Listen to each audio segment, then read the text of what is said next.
Isang katawang hubad at walang buhay, iyan ang huling larawang iiwan ng isang diyosa ng social media. Magandang araw sa mga tagapakinig na naghahanap ng mga kwentong nagtatago sa likod ng mga balita. Sa mundong pinatatakbo ng mga like at share, kung saan ang kasikatan ay isang click lamang ang layo, may mga pangarap na nabubuo sa liwanag ng kamera at may mga buhay na bigla na lang kinikitil sa dilim ng isang saradong silid. Ngayong araw ating susuriin ang isang kuwento ng ambisyon at trahedya. Ito ang salaysay ni Iris Xie, isang babaeng minsay tinaguri ang pinakamagandang nurse ng Taiwan, isang anghel na tagapag-alaga na tinalikuran ang ospital para sa mas nakasisilaw na entablado ng internet na hanap niya ang katanyagan, ang milyon-milyong tagasunod at ang buhay na pinapangarap ng marami. Ngunit ang parehong daan na nagtaas sa kanya sa pedestal ay ang siya ring naghatid sa kanya sa isang marangyang hotel sa Kuala Lumpur kung saan ang kanyang paglalakbay ay nagwakas sa paraang hindi inaasahan ng sinuman. Kasama niya sa silid na iyon ang isang kontrobersyal na figura, isang rapper na kilala sa kanyang mapangahas na sining at pakikipaglaban sa sistema, sina Mewi, dalawang bituin na may magkaibang landas ngunit parehong uhaw sa atensyon, nagsanib puwersa para sa isang proyektong inaasahan nilang yayanig sa mundo. Ngunit ang yumanig ay hindi ang internet kundi ang pundasyon ng kanilang mga buhay. Isang gabi ng pagpaplano, alak at mga ipinagbabawal na sangkap ay nauwi sa isang misteryo. Paanong ang isang pangarap na kolaborasyon ay humantong sa isang malamig na bangkay at isang akusasyon ng pagpatay. Ang kwentong ito ay hindi lamang tungkol sa isang krimen. Ito ay tungkol sa presyo ng kasikatan, sa anino na kaakibat ng liwanag, at sa isang katotohanang hanggang ngayon ay pilit pa ring hinahanap sa pagitan ng mga salungat na pahayag at mga nakatagong ebidensya. Samahan ninyo kami sa paghimay sa mga huling sandali ni Iris Xie, ang nurse goddess, na ang huling hantungan ay isang malaking tandang pananong. Ang kwento ni Iris Xie o Xie Yusin sa tunay na buhay ay hindi nagsimula sa ilalim ng mga kumikinang na ilaw ng studio o sa harap ng milyon-milyong tagasunod online. Nagsimula ito sa isang tahimik at marangal na pangarap na isinilang noong taong 1993 sa Taiwan, ang maging isang nurse. Bata pa lamang may kakaibang pagkahumaling si Iris sa ideya ng pag-aalaga ng pagpapagaling. Para sa kanya, ang uniforme ng isang nurse ay hindi lamang kasuotan. Ito ay isang sagisag ng malasakit, isang baluti laban sa sakit at pagdurusa. Ang pangarap na ito ang nagtulak sa kanya upang pagbutihin ang kanyang pag-aaral. Bawat aklat na kanyang binuklat, bawat gabing kanyang ipinuyat ay isang hakbang palapit sa Central Taiwan University of Science and Technology, ang institusyong huhubog sa kanya bilang isang ganap na tagapag-alaga. Hindi naging madali ang kanyang paglalakbay. Puno ito ng sakripisyo, ng mga panahong mas pinili niyang mag-aral kaysa lumabas kasama ang mga kaibigan ng pagtitipid para lamang may pambili ng mga gamit sa eskwela. At sa huli, ang lahat ng kanyang pagsisikap ay nagbunga. Nakamit niya ang kanyang diploma, isang testamento sa kanyang dedikasyon, nang tuluyan na siyang pumasok sa mundo ng medisina at magtrabaho sa isang ospital, agad na napansin ang kanyang angking galing at kabaitan. Hindi siya isang nurse na basta na lamang sumusunod sa utos ng doktor. Si Iris ay may puso. Kinakausap niya ang kanyang mga pasyente, pinapakinggan ang kanilang mga kwento at binibigyan sila ng pag-asa sa gitna ng kanilang karamdaman.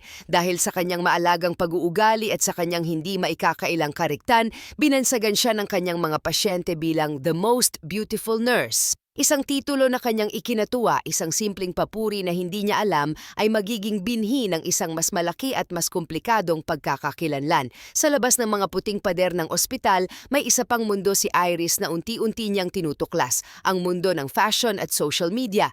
Nagsimula ito sa simpleng pagkahilig sa mga beauty products, sa pag-e-eksperimento sa iba't ibang estilo ng pananamit. Ang bawat sahod na kanyang naiipon ay hindi lamang napupunta sa kanyang mga pangangailangan, kundi maging sa mga bagay na magpapaganda sa kanyang pisikal na anyo. Ang kanyang mga selfie na dati para lamang sa personal na koleksyon ay nagsimulang mapuno sa kanyang mga social media account. Hanggang isang araw, isang video ang nagbago ng lahat. Isang simpleng video kung saan nakasuot lamang siya ng puting t-shirt habang ang kanyang mahabang buhok ay malayang nakaladlad. Walang kakaibang ginagawa, nakangiti lamang siya sa kamera, ngunit may mahika sa kanyang ngiti sa kanyang mga mata. Ang video ay kumalat na parang apoy. Libo-libo na naging daan-daang libo ang humanga sa kanyang natural na ganda. Marami ang hindi makapaniwala na ang babaeng may malaartistang itsura ay isang nurse na nagbabantay sa mga may sakit. Mula noon bumuhos ang mga followers. Ang kanyang social media ay naging isang virtual na entablado.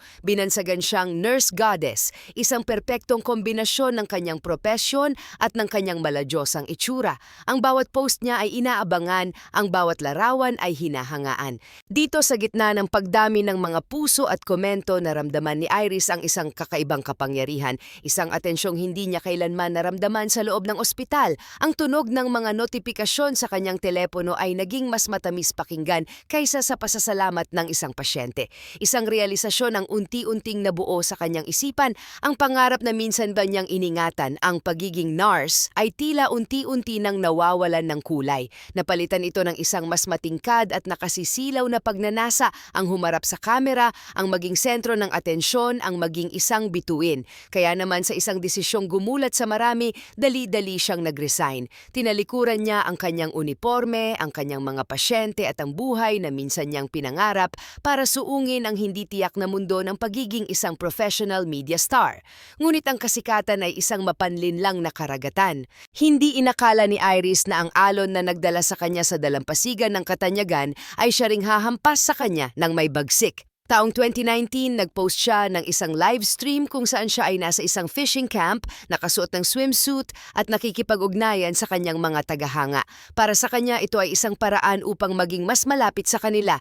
Ngunit para sa iba, ito ay isang eskandalo. Umani ito ng batikos online. Sabi ng mga kritiko, binabastos at ipinapahiya niya ang propesyon ng pagnanars. Wala raw siyang kahihiyan. Sa kabilang banda, ipinagtanggol siya ng kanyang mga taga-suporta, lalo na ng mga kalalakihan. Para sa kanila, siya ay matapang at nagpapakatotoo lamang. Ang kontrobersyang ito, sa halip na magpabagsak sa kanya, ay lalo pang nagpasikat sa kanya. Dito niya natuklasan ang isang mapait ngunit epektibong formula. Ang negatibong publisidad ay publisidad pa rin.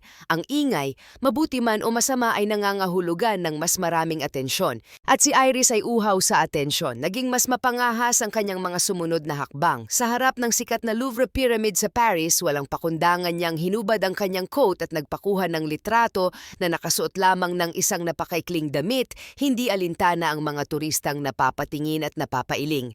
Natigil lamang siya nang sitahin siya ng mga pulis. Sa Switzerland, sa gitna ng panahon kung saan ang lahat ay nababalot sa makakapal na kasuotan para labanan ang matinding lamig, nag-post siya ng larawan na suot lamang ay damit panloob. Ang kanyang mga post ay patuloy na nagpadami ng kanyang followers, ngunit kasabay nito ang pagdami ng kanyang mga bashers. Tinawag siyang attention seeker, vulgar, at may mga nagsabing sinisira niya ang imahe ng Taiwan sa tuwing gumagawa siya ng mga ganitong eksena sa ibang bansa. Ngunit imbes na masaktan, tila mas lalo siyang tumapang. Sinagot niya ang kanyang mga kritiko, sinabing kahit nilalamig siya, ito ang gusto niya, ang maging kaakit-akit sa mata ng kamera. Hindi nagtagal, pinasok na rin niya ang pagiging modelo sa OnlyFans, isang platform na kilala sa mga nilalamang para sa mga nasa hustong gulang. Ang kanyang katapangan at pagiging walang ay nagbigay sa kanya ng isang malaki at tapat na fanbase. Nakilala siya hindi lamang sa Taiwan kundi maging sa iba't ibang panig ng mundo. Dumating ang mga endorsement, mga imbitasyon sa mga malalaking event. Si Iris Xie, ang dating simpleng nurse, ay isa ng ganap na international influencer. At sa isa sa mga event na ito, sa gitna ng karamihan at ng mga kumikislap na ilaw, nag-cruise ang kanyang landas at ng isang lalaking kasing kontrobersyal niya kung hindi man mas higit pa. Isang sikat na rapper mula sa Malaysia, si Wee Meng Chi, o mas kilala sa buong mundo bilang si Namewi. Si Namewi, 42 taong gulang, ay hindi isang ordinaryong artist. Siya ay isang kompositor, filmmaker, aktor at rapper na binuo ang kanyang karera sa pundasyon ng kontrobersya. Taong 2007 pa lamang nakilala na siya dahil sa isang kantang direktang bumabatikos sa gobyerno ng Malaysia na naging dahilan ng kanyang pagkakaaresto. Bagamat hindi siya nakulong, ito ang nagtakda ng tono para sa kanyang buong karera. Isang artist na walang takot na banggain ang kapangyarihan, isang tinig na hindi papatahimikin dahil sa kanyang mga mga gawa, madalas siyang ma-blacklist, ma-censor at harapin ang banta na tanggalan ng karapatang gumawa ng sining. Katulad ni Iris, naiintindihan ni Naimewi ang kapangyarihan ng ingay. Sa katunayan, ginagamit niya ito bilang kanyang sandata. Isa sa pinakamatinding patunay nito ay ang ginawa niya noong Abril 2024. Nag-post siya ng sarili niyang obituaryo at nagpanggap na pumanaw na ikinagulat ng kanyang mga tagahanga sa buong mundo. Ngunit ang lahat pala ay isang malaking publicity stunt para sa kanyang bagong music video. Isang taong handang paglaruan maging ang sariling kamatayan para lamang sa sining o para sa kasikatan. Nang magkita ang dalawang ito, si Iris ang Diyosang handang maghubad para sa atensyon at si Naimewi ang artistang handang magpanggap na patay para sa publisidad, tila isang perpektong bagyo ang nabubuo. Nakita ni Iris kay Naimewi ang isang pagkakataon na umakyat sa mas mataas na antas ng kasikatan. Ang pakikipag-collaborate sa isang tulad niya ay tiyak na pag-uusapan. Para naman kay Naimewi, na noon ay muling binabatikos dahil sa isang kanta na umano'y kumukutya sa liderato ng China, ang pakikipagtambal kay Iris ay isang paraan upang ibaling ang atensyon at muling makabangon. Nagkasundo sila, isang collaboration video project, isang proyektong magsasama sa kanilang dalawang magulo, mapangahas at uhaw sa atensyon na mundo. Subalit ang hindi alam ni Iris, ang pakikipag-alyansa sa isang taong tulad ni Naimewi ay may kaakibat na panganib. Ang pagiging weird at padalos-dalos nito ay hindi lamang para sa kamera. Ito ay isang katotohanang dadalhin niya hanggang sa kanilang huling pagsasama. Noong Oktubre 20, 2025, lumipad si Iris mula Taiwan patungong Kuala Lumpur, Malaysia. Puno ng pag-asa, puno ng kaba. Nag-check-in siya sa isang marangyang 5-star hotel, isang simbolo ng tagumpay na kanyang naabot. Makalipas ang 2 araw, dumating si Naimewi sa kanyang silid. Nagsimula na ang pagpaplano, ang simula ng isang kolaborasyon na magwawakas hindi sa isang viral na video, kundi sa isang police report. Sa loob ng marangyang hotel room na iyon, ang hangin ay puno ng potensyal. Dalawang isipan na sanay sa paglikha ng ingay ang nagsama upang bumuo ng isang obra. Nagpalitan sila ng mga ideya, nagtawanan, at marahil ay nangarap tungkol sa magiging epekto ng kanilang proyekto. Habang lumalalim ang gabi, nagpasya silang uminom ng alak, isang paraan upang maging mas malaya, mas malikhain. Ngunit hindi lamang alak ang nasa kanilang lamesa. Ayon sa salaysay ni Naimewi, may inilabas siyang isang lalagyan. Sa loob nito ang isang substansyang magpapabago sa takbo ng gabing iyon at sa kanilang mga buhay magpakailanman. Ipinagbabawal na gamot. Ang mga sumunod na oras ay nababalot sa misteryo, isang kwentong tanging si Naimewi na lamang ang maaaring magsalaysay. Ayon sa kanya, matapos ang kanilang pag-inom at paggamit, nagpaalam si Iris na mag-shower. Pumasok ito sa banyo at si Naimewi ay naiwang nag-iisa sa sala naghihintay. Lumipas ang mga minuto. Ang tunog ng agos ng tubig mula sa shower ay narinig at pagkatapos ay huminto. Ngunit hindi lumabas si Iris. Naghintay pa si Naimewi. Marahil ay inakala niyang nagbibihis lamang ito, ngunit ang paghihintay ay naging masyadong mahaba. Ang katahimikan sa loob ng kwarto ay naging mabigat, nakakabingi. Wala nang anumang tunog na nagmumula sa banyo, wala kahit isang kaluskos. Dito na nagsimulang kabahan si Naimewi. Tumayo siya at lumapit sa pinto ng banyo. Kumatok siya. Iris? Walang sagot. Kumatok siya ulit, mas malakas na ngayon. Iris, okay ka lang ba? Ang tatanging isinagot sa kanya ay ang katahimikan. Lumipas pa ang ilang sandali. Ang kaba sa kanyang dibdib ay napalitan na ng takot. Sinubukan niyang pihitin ang seradura ngunit nakalak ito mula sa loob. Sa puntong ito alam niyang may mali. Isang malaking pagkakamali. Gamit ang kanyang lakas, sa pilitan niyang binuksan ang pinto. At sa kanyang pagpasok sa loob ng banyo, tumambad sa kanya ang isang eksenang habambuhay niyang hindi malilimutan. Sa loob ng shower area sa malamig at basang sahig na gawa sa marmol, nakahandusay ang katawan ni Iris She. Hubot-hubad ang balat na hinahangaan ng milyon-milyon ay maputla sa ilalim ng artipisyal na ilaw ng banyo. Ang kanyang mahabang buhok ay basang-basa at nakakalat sa sahig na parang itim na seaweed at ang kanyang mga mata na minsay puno ng buhay at pang-aakit ay nakapikit ng walang anumang galaw. Wala na ang Diyosa. Ang naroon na lamang ay isang babaeng walang buhay, tahimik at nakakagimbal na payapa. Isang sigaw ang kumawala mula sa lalamunan ni Naimewi, isang sigaw na pinaghalong gulat, takot at hindi paniniwala. Agad siyang lumuhod sa tabi nito, nanginginig ang mga kamay. Hinawakan niya ang pulso nito, walang tibok, idinikit niya ang kanyang tainga sa dibdib nito. walang pintig. Ang init na dapat ay naroon sa isang buhay na katawan ay unti-unti nang nawawala, pinapalitan ng lamig ng kamatayan. Dito na pumasok ang panic. Ang kanyang isip na marahil ay apektado pa ng alak at droga ay nagpumilit na gumana. Binuhat niya ang walang buhay na katawan ni Iris palabas ng banyo, inihiga ito sa malambot na carpet ng silid. Sinimulan niya itong bigyan ng CPR. Ang kanyang mga palad ay paulit-ulit na dumiin sa dibdib nito habang ang kanyang bibig ay pilit na nagbibigay ng hininga sa mga labi nitong malamig na. "Gumising ka, Iris! Gumising ka!" sigaw niya, ngunit ang katawan ay nanatiling hindi gumagalaw. Nang mapagtanto niyang wala ng pag-asa sa kanyang mga kamay, dali-dali niyang dinampot ang telepono ng hotel at nanginginig na idinayal ang emergency hotline. Ang kanyang boses ay basag at halos hindi maintindihan. "Tulong! May emergency sa kwarto ko, hindi siya humihinga." Ang mga sumunod na minuto ay isang malabong pagkakasunod-sunod ng mga pangyayari. Dumating ang mga staff ng hotel, ang kanilang mga mukha ay puno ng pag-aalala. Sumunod ang mga paramedic, dala-dala ang kanilang mga gamit, mabilis at profesional. Itinulak nila si Namewee sa isang tabi at sinimulan ang kanilang mga procedure. Ginawa nila ang lahat, subalit huli na ang lahat.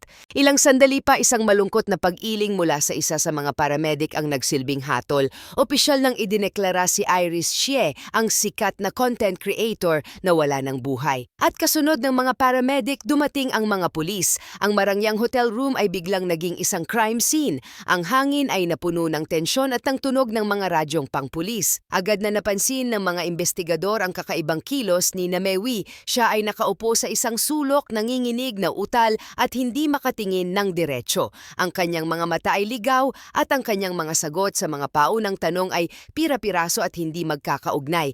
Habang kinakapkapan siya ng isang pulis, may nakuha mula sa kanyang bulsa. Isang maliit na lalagyan, ang parehong lalagyan na ayon sa kanya ay naglalaman ng ipinagbabawal na gamot. Sa isang iglap, ang lahat ng mata ay napunta sa kanya. Ang simpatya para sa isang taong nakatuklas ng isang trahedya ay biglang napalitan ng hinala. Siya na hindi lamang isang saksi. Siya na ang pangunahing suspek. Ang malamig na bakal ng posas ay isinara sa kanyang mga pulso. Habang inilalabas siya ng hotel, ang mga flash ng kamera mula sa mga reporter na mabilis na nakaamoy ng balita ay sumalubong sa kanila. Sa police station, iginiit ni Namewee ang kanyang inosensya. Paulit-ulit niyang sinabi na natural ang sanhi ng pagkamatay ng dalaga na wala siyang kinalaman dito. Ngunit ang kanyang mga salita ay walang bigat laban sa ebidensyang hawak ng mga pulis.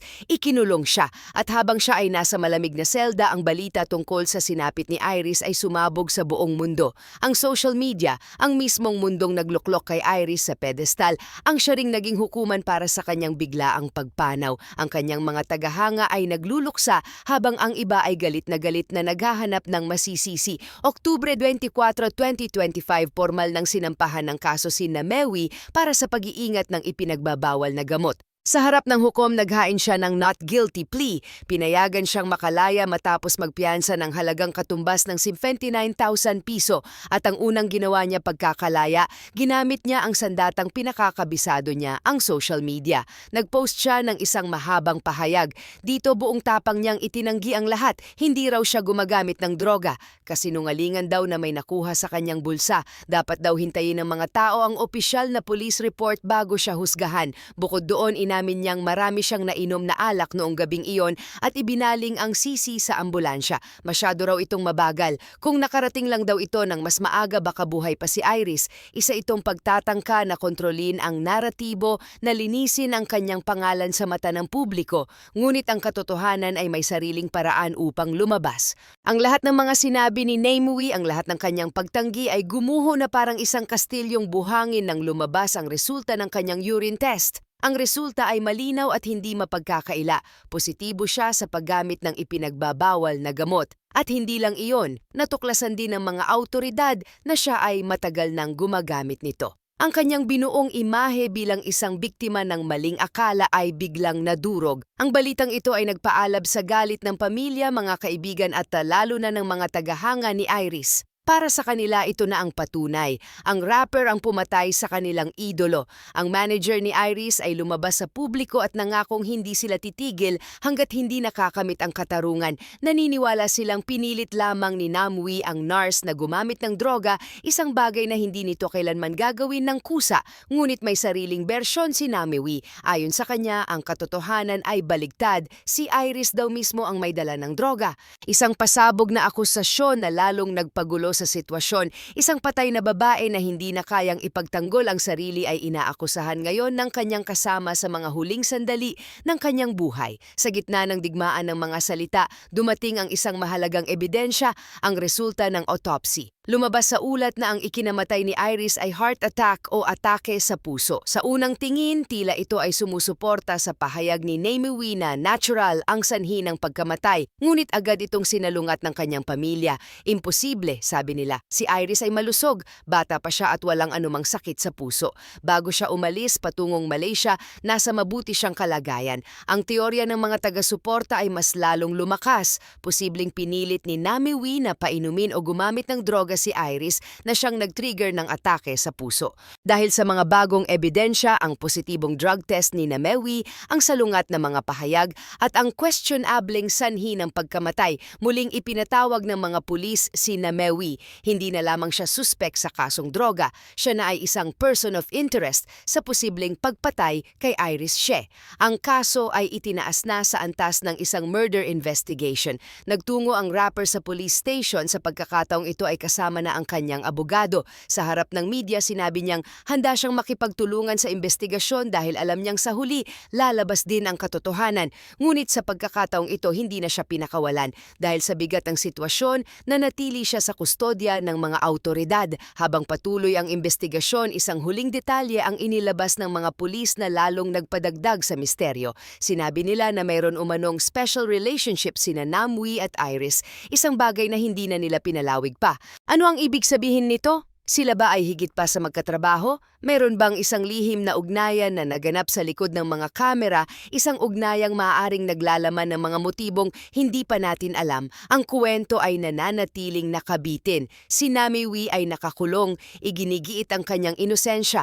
Ang pamilya ni Iris ay nagluluksa, sumisigaw ng katarungan at ang publiko ay naghihintay, nag-iisip at naghuhusga. Ang trahedya ni Iris She ay isang modernong kwento ng babala. Ito ay salamin ng isang kultura kung saan ang halaga ng isang tao ay sinusukat sa dami ng kanyang followers at kung saan ang paghahangad sa kasikatan ay maaring maging isang mapanganib na obsesyon. Tinalikuran niya ang isang marangal na propesyon para sa isang buhay na puno ng glitz at glamour, ngunit sa huli ang liwanag na kanyang hinabol ay may kaakibat na aninong unti-unting lumamon sa kanya. Ang kanyang pagkamatay sa loob ng isang saradong hotel room kasama ang isang taong kasing kontrobersyal niya ay nag-iwan ng isang malaking tanong na marahil ay hindi na masasagot ng may kasiguraduhan. Si Namwi ba ay isang mamamatay tao na nagtatago sa likod ng kanyang sining o isa lamang siyang biktima ng maling pagkakataon na nagkamaling mapunta sa maling lugar sa maling oras kasama ang maling tao? Si Iris ba ay isang inosenteng biktima na pinilit sa isang sitwasyong hindi niya ginusto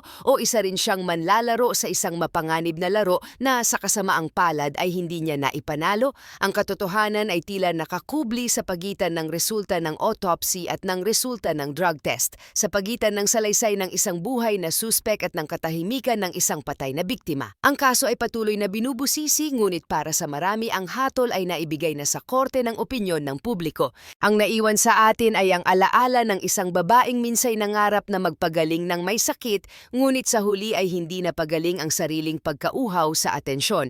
Isang nurse goddess na ang huling hantungan ay hindi isang paraiso kundi isang malamig na kwarto ng morgue. Ang kanyang kwento ay isang malagim na paalala na sa pag-akyat natin sa pedestal ng katanyagan, bawat hakbang ay maaaring palapit ng palapit sa bingit ng ating sariling pagkawasak. Mula sa ingay ng international media, dadalhin namin kayo ngayon sa isang tahimik na komunidad sa Thailand kung saan ang isa pang uniforme ng pag-aalaga ay nabahiran ng dugo. Ito ang kwento ni Achara Ann Lee Wangwang, isang kwentong hindi tungkol sa panganib ng kasikatan kundi sa panganib na maaaring magtago sa pinakamalapit na pinto. Si Ann, 35 taong gulang, ay ang kabaligtaran ni Iris.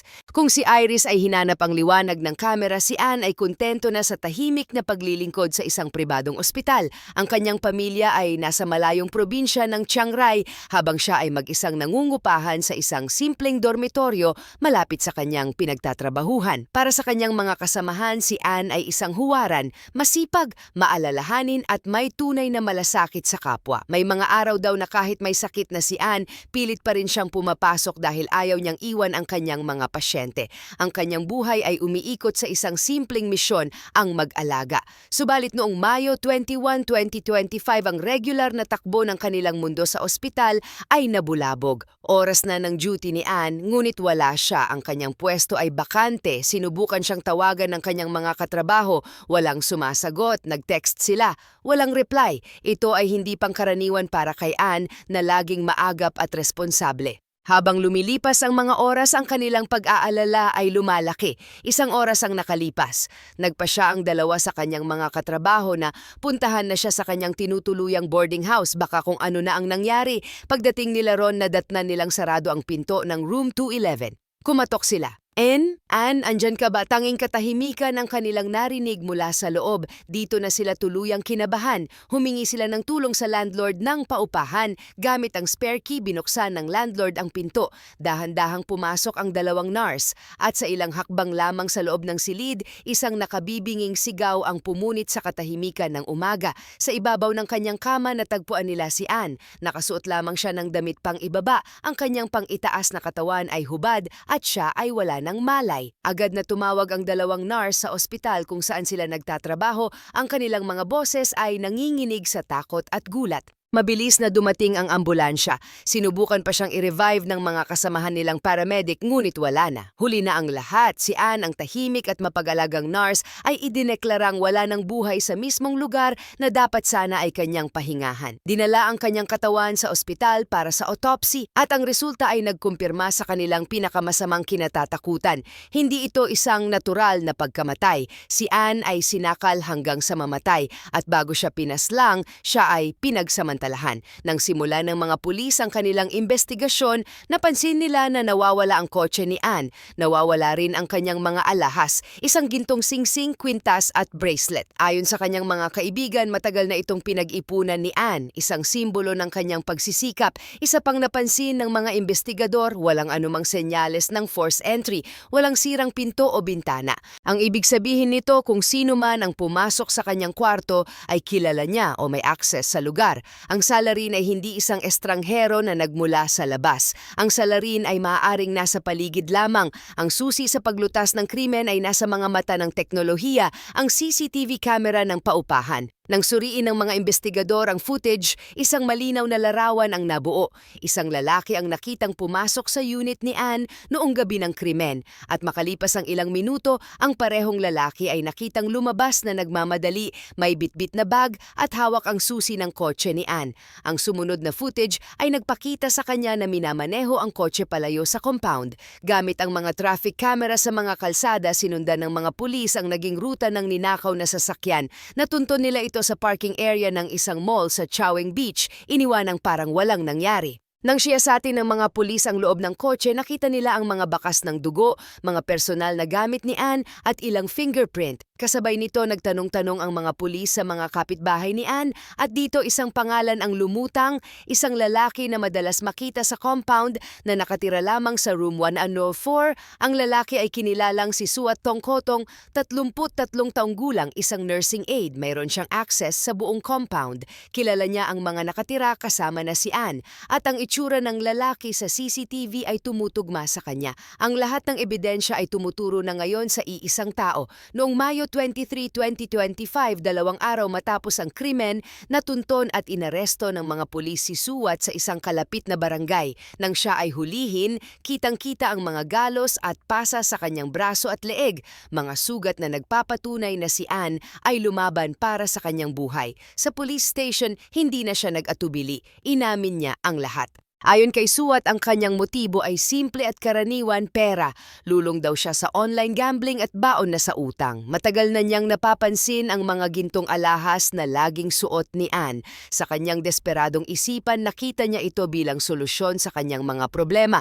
Pinlano niyang pagnakawan ito. Pumasok siya sa kwarto ni Ann na ang tanging layunin ay kunin ang mga alahas, ngunit hindi niya inaasahan na mahuhuli siya ni Ann sa akto. Nagising ang nurse at sinubukang pigilan siya. Dito na nagpanik si Suwat. Upang patahimikin si Ann, sinakal niya ito. Hinigpitan niya ang pagkakasakal hanggang sa mawalan ito ng malay, hanggang sa hindi na ito humihinga. Matapos ang karumaldumal na krimen, kinuha niya ang mga alahas, ang susi ng kotse at tumakas. Ang mga alahas na pinag-ipunan ni Ann na naging dahilan ng kanyang kamatayan ay hindi na na-recover. Naibenta na pala ito ni Suwat sa halagang katumbas ng 210,000 piso, perang malamang ay ipinambayad niya sa kanyang mga utang sa sugal.